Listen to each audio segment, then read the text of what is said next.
मध्य प्रदेश और राजस्थान में 12 से 13 बच्चों की मौत हो जाती है।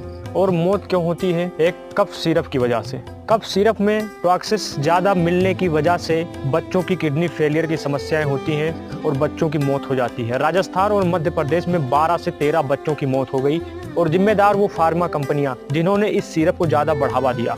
आखिर ये रजिस्टर्ड दुकान पर ये कफ सिरप क्यों मिलने लगे? और इतनी सरकार निर्लज्ज है कि सरकार आज भी अपनी गलतियों को नहीं मान रही है।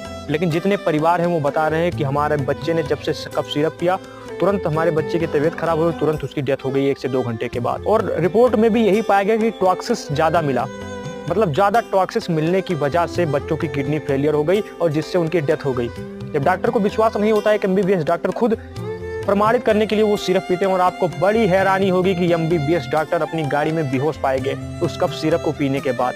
फिर उनका भी कम से कम 8-9 घंटे इलाज चला, अब वो जीवित